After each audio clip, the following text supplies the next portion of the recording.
Now let's see our next process in water treatment, that is disinfection of water. So in this video we'll cover the minor methods of disinfection, whereas in next one or two videos we'll see the chlorine as disinfectant. So first let's see this sterilization and what is the difference between sterilization and disinfection.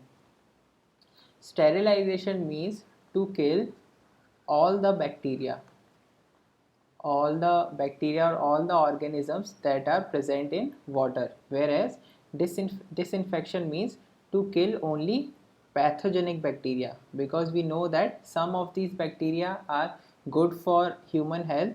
So disinfection is better in that way. But in this, here we treat both the terms as same, that is sterilization and disinfection are not different for our terminology. Otherwise, if someone asks you the difference, so this is the difference. Now let's see these minor methods. So first one is boiling of water. Now boiling can remove all the bacteria from water.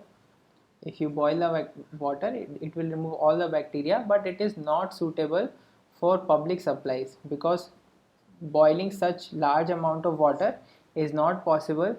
So because of that, it is not suitable for public supplies.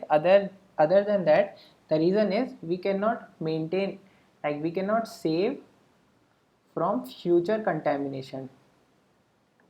What if some bacteria enters during the distribution system? So that we cannot save using the boiling method, so it is not suitable for public supply. But if some epidemic breaks in some city or place, then it is advised to first boil the water before drinking it. That is about your boiling. After that, so we'll just cover these small points of all these methods. So another is excess lime, use of excess lime. So lime is mostly used for the softening of water, that is to remove its hardness. But if you have some lime in excess, rather than just removing the hardness, if you have excess of 14 to 43 milligram per liter of lime, then you can remove the bacteria also. So how does this lime help in removing bacteria? It increases the pH. Due to the addition of lime, pH will be somewhere near around 9.5 to 10, and the bacteria cannot survive in alkaline. If the solution or water is highly alkaline, or even if it is highly acidic, then it is not good for the survival of bacteria, and in those cases it simply dies. So that is how this works.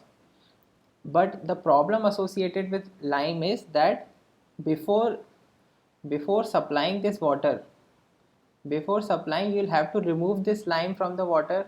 So you have to do the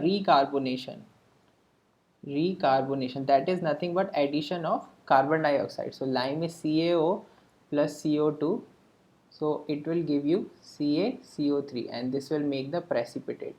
So that way you have to remove it, but that is not feasible for the large public supplies.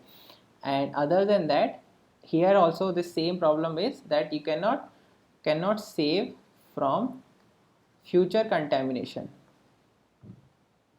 That is another reason why it is not suitable for public supplies. That is about the lime. Next is ozone. Ozone is very good method, very good way to disinfect the water. It is actually very as good as chlorine, but it is somewhat more costly than chlorine, and the way using which this ozone is produced, it is also more technical. So that way, because of these reasons only, it is not used at most of the places where money is the issue. So it is a faint blue gas, and it has odor, that is pungent odor it gives. So I'll list out the points which are important. And what is ozone? It is a form of oxygen you already be knowing, that is O3, which is a nothing but allotrope or another form of oxygen. So how do we produce this ozone? So it is produced by passing high tension current through air, through a small stream of air. So that is very small gap will be there you produce this current between two, we can say two cathodes and anodes, and we can produce this air will be dissociated as, so it oxygen will be passing, so it will be converted into ozone, that is 3O2 will give 2O3, that is your ozone. But ozone is unstable. Because of this instability, it will easily, I mean it won't stay as O3 for a long time, and it will break as O2 plus O. Now this O, which is single oxygen atom, it is called as nascent oxygen, and it has the germicidal properties, so it is an oxidizing agent. So whatever impurities are there, such as organic matter or some bacteria, these are removed due to this nascent oxygen. It oxidizes the organic matter and kills these bacteria. And how much of this ozone is required? So 2 to 3 milligram per liter consumption is there, and consumption will be there in water, and there will be a residue of 0.1 ppm. So this residue can tackle the future contamination, but the thing is this zero point 0.1 residue will not stay for long because it is very unstable, so it will be again converted into oxygen.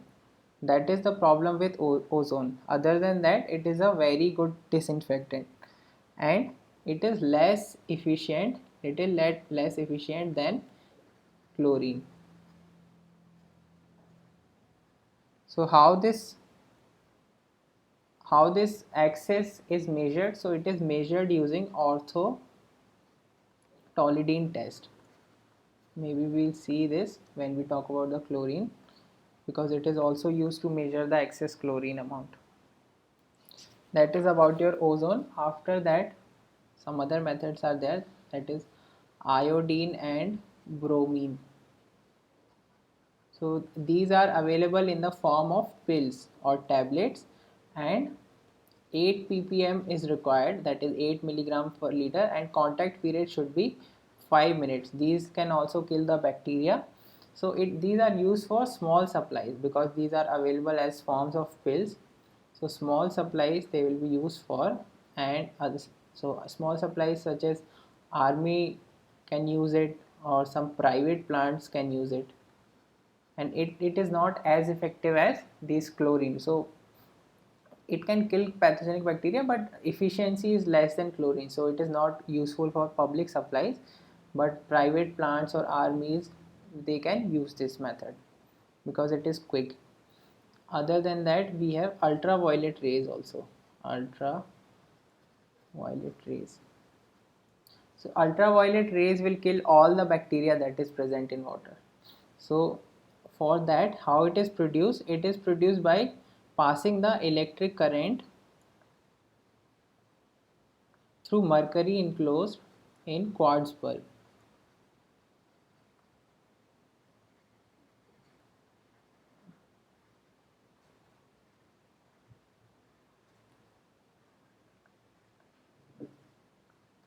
So it is also very efficient. It can kill all the bacteria. All the bacteria can be killed. But the points which are, I mean, because of which it is not used on major scale is because first of all, turbidity of water should be less, because ultraviolet rays have to penetrate through the water, so turbidity should be less. Similarly, color should also be less. The water should be very clean if you want to treat it with ultraviolet rays, so this turbidity should be less than 15 ppm.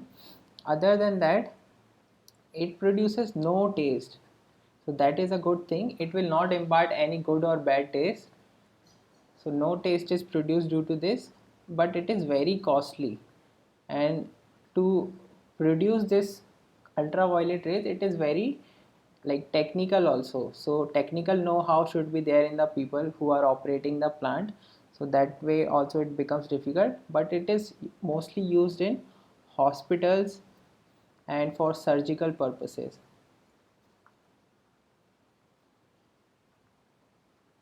So one point I missed in ozone was that it produced good taste in water. like it is better than chlorine in case of taste. So next method we have here is potassium permanganate, that is KMnO4. Potassium permanganate. This is used in villages to treat the well water mostly. So the water should not be, I mean, the bacteria should not be very high. Bacteria should not be high, should not be more, because it is not very efficient in killing. So that is why only where bacteria is less, so in case of well water it would not be as much. So that way it can be used, and it reduces or it removes color and iron also, and it removes the taste also. So it removes the, I mean, the oxide, some organic matter would can be there which is producing the taste, so it can oxidize this organic matter, that way this taste can be removed. So how it works, you take this potassium permanganate and you add it with some water and you mix it in well. Then you check the well water. If it is pink, then you say that bacteria is removed. Pink color will be given by this potassium permanganate. So if some pink color is left, then we can say that all the potassium permanganate is not consumed. But if it is colorless would mean that we need more of this KMnO4, that is potassium permanganate, because all the KMnO4 or potassium permanganate that we added has been consumed by the bacteria, so we need to add more. So if pink color is left, then it indicates that complete bacteria has been removed. Other than that, it is not used for public supplies, because first of all it leaves this pink color and it is not aesthetic. Apart from that, the utensils which are used to keep this kind of water which has been treated with potassium permanganate, it forms brown precipitate over the time. So because of this reason also it is not used. Last method of this treatment what we have apart from chlorine is silver or electrocatadiene process.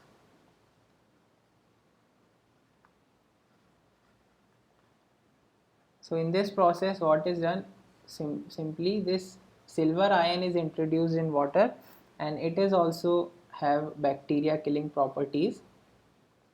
It can also kill the bacteria, and taste, and I mean it does not produce any taste and odor in water, so that way it is very good. So obviously you can imagine why it is not used on a large scale, because we are using silver, so obviously it becomes costly and not used for public supplies. And other than that, what are the limitations? So whatever suspended organic matter is there, suspended organic matter, it has to be removed first. Apart from that, if hydrogen sulfide gas is there, these two things have to be removed before you can treat the water with this silver ion, because they hinder the process of treatment. And another reason is we cannot, sorry, we can save from future contamination. Here we can save from future contamination, so we can maintain some residue. But obviously it is very costly, that is the main reason why it is also not used. So in most of the general like public supplies, ozone is used mostly in developed countries, and here mostly in India we use chlorine, and in Chandigarh ozone is also used. I mean, rather than chlorine, in Chandigarh ozone is used. So next we will see the chlorine as disinfectant, and that we will cover in detail.